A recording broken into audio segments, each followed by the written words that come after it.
You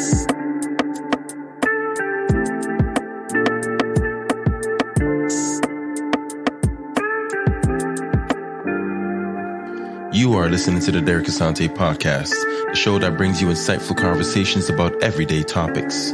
We just aim to keep the discussion above the average. Our guests are the ones bringing the social proof to the conversation. Let's get into it. Welcome back to another episode of The DAP Show, and I want to thank you for being here once again and supporting the show as we continue to move forward. In this episode, I want to highlight another significant African figure. Amma Darko. Now, she is an author, a Ghanaian author, true African, born in Accra. We'll get into it.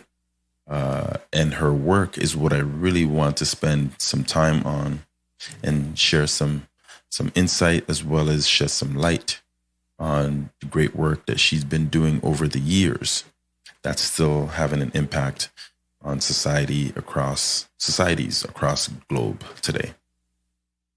Now, the thing that I want to spend a little bit of time on is writers, artists, creators, authors, anybody who is feeding the mind with significant information or ideas and allowing us as individuals to propel forward and to become better versions of ourselves is someone that we need to acknowledge and recognize.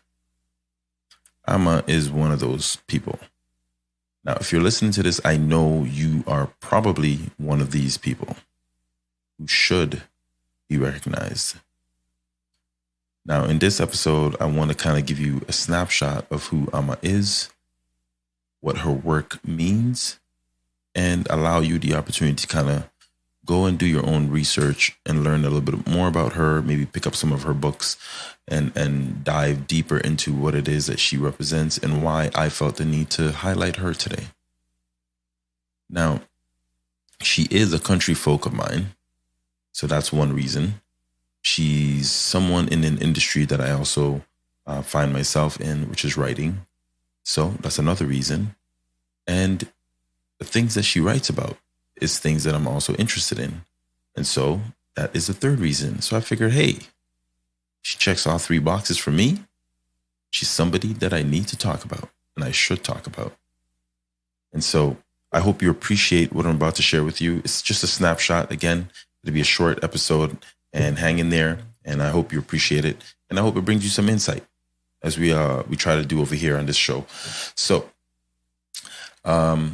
she's a trailblazer, right? She's definitely a trailblazer. She's Ghanaian. She's an author. She was born in 1956. Okay? And she's got 7 books and counting. That means there's always more. If you know anything about writers, we just don't stop.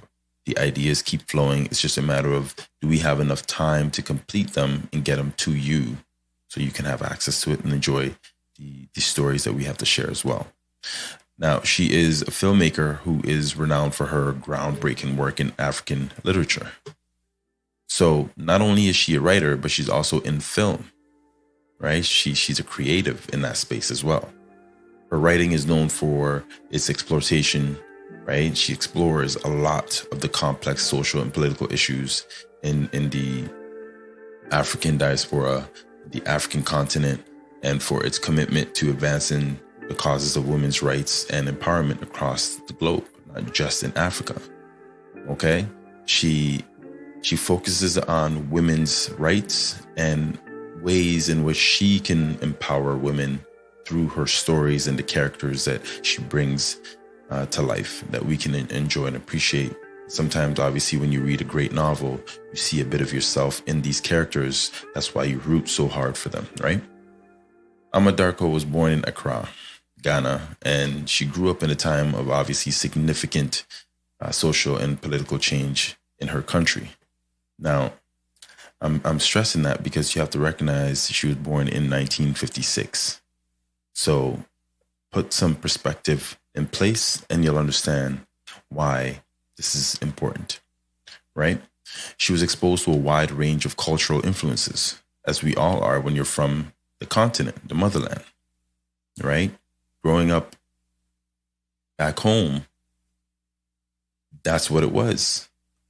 You had traditions, you had storytelling, right, of your people and your villages and your nations and so forth. And that's what we lived by.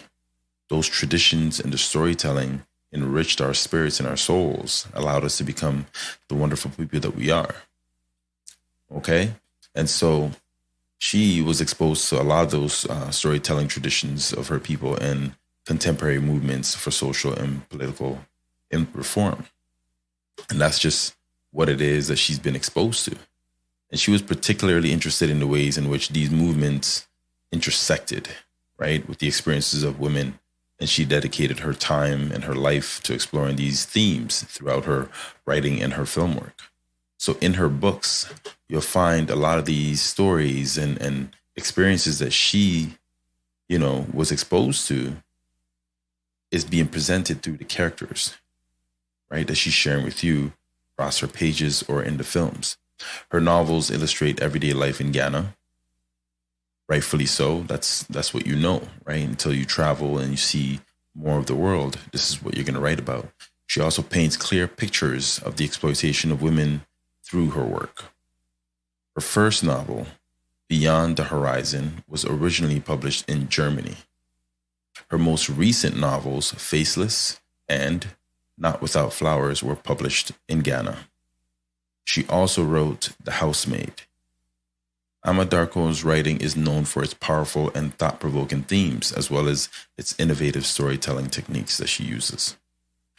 Her novels and short stories delve into the complexities of gender, race, and class in modern Africa, and they often feature strong, complex female characters who challenge traditional gender roles and societal expectations. And that's power. Right? That's power. And so I always think about stories and how people compose them and how they put them together and why they're putting them together the way they put them together. There's a reason behind all of it. And this is the beauty in it, because when you can empower a reader to believe in something that you are expressing across pages, that they now feel like, wait a minute, I need to look into my society, the world around me, and how do these things in this book look like in my world? And oftentimes we can relate. They're very similar, obviously, because someone who wrote this book was experiencing it. It's just on the other side of the street. Okay? So it gives you an opportunity to kind of reflect. And I think that's the power in her books. She's also a filmmaker, and her work in this field has been recognized for its innovation and visually striking approach to storytelling. Now, in 1995, Beyond the Horizon, Darko's first novel, right, is influenced by her impressions of Germany, observing the interaction between Germans and Ghanaians, right? And that was very powerful. Like I was saying, if you go into a different environment, you'll learn new things, not just about yourself, but how those members of that community interact with people such as yourself and how you interact with them. What are the cultural differences? Are you willing to learn theirs in order for you to be able to adapt and survive? Or are you going to be combative? And which means you will turn out to become extinct in most situations, especially if you are not the majority in that setting. So something to consider, right? This happens. Even if I'm Canadian here and someone from, Ethiopia or Somalia or Ghana or Nigeria comes over, or Sudan comes over, I have to be able to adapt to their cultural differences and vice versa. That's how me and those individuals that are coming in are going to be able to coexist and actually develop and build together. Otherwise, we both can end up perishing, right? Even though we are coexisting in the same environment or community. Now, the book is about a young woman, Mara, right? We're talking about Beyond the Horizon here. The book is about a young woman named Mara who follows her husband to Germany, not knowing that he has married a German in the meantime.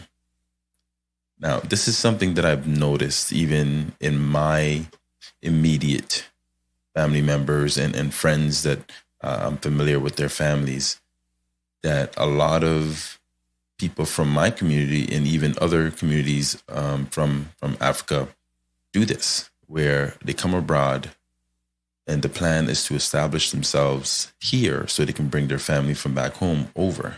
Unfortunately, because a lot of these systems in the West don't allow for that transaction or transition to be simple, they have to play within the rules, which is I have to get married in order to get papers.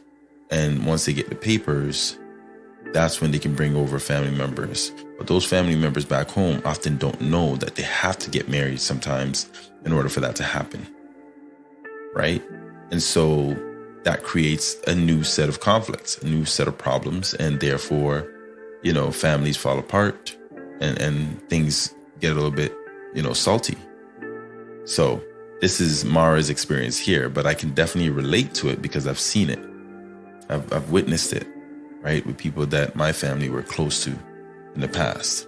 Now, though this book deals with serious topics such as illegal immigration, illegitimate marriage, and prostitution, there is never any bitter morality in it. And that's what's beautiful, right? She focuses on the issues that she wants to address or bring your attention to, not necessarily the character and for you to judge the character, but for you to look at the systems, because she's focused on the social, societal, and the expectations of our societies and how they impact the individuals. And that's what she often tries to portray in her novels. And that's what I think is beautiful about it. One of Darko's most notable works is her novel, Faceless, which tells the story of a young woman's journey from rural Ghana to the big city. The novel explores the challenges faced by women in a rapidly changing society, and it highlights the importance of education and empowerment for women in Africa. Faceless was widely praised for its powerful themes and its innovative storytelling, and it has been translated into several languages and widely read around the world. This is definitely a book that you want to pick up just to get an idea as to how rich some of her stories can be, right? Darko's work has been and has had a significant impact on African literature and film, and she's widely recognized as one of the most important voices in contemporary African art and culture. Her commitment to exploring complex social and political issues and her unwavering commitment to advance the cause of women's rights and empowerment have inspired countless readers and viewers around the globe. This is the power in storytelling. This is the power of reach. This is a story about someone coming from a small part of the globe, but somehow the stories that she's able to tell have reached masses on opposite ends of the same globe, right? And that's why I say she is a trailblazing Ghanaian author and filmmaker. And she's made a significant impact on the African literature and film industries.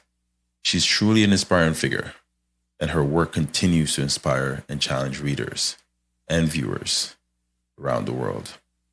So that is Amma Darko's story, a snapshot of who she is, the author, the filmmaker, and, look her up, discover some of her books, pick up some of her books, support her work. That's the power in supporting other people, right?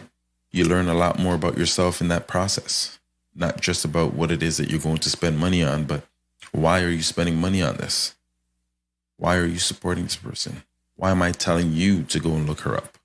Because she's significant, right? She's broke down a lot of barriers that allows you and I to benefit from that her tree of labor. Okay? So, trailblazing, Amma Darko, congratulations and thank you for the great work that you continue to do. And I'm definitely going to be an owner of several copies of your books. All right? Now, folks, again, thank you for tuning in to another episode of the DAPS Show. Hope you enjoyed it. Nice and short, right to the point. And again, you can be that trailblazing author that I talk about next. So whatever it is that you're doing, don't stop, stay focused, continue to push forward, and have an impact on someone else's life. Until next episode, love, peace, and nappiness.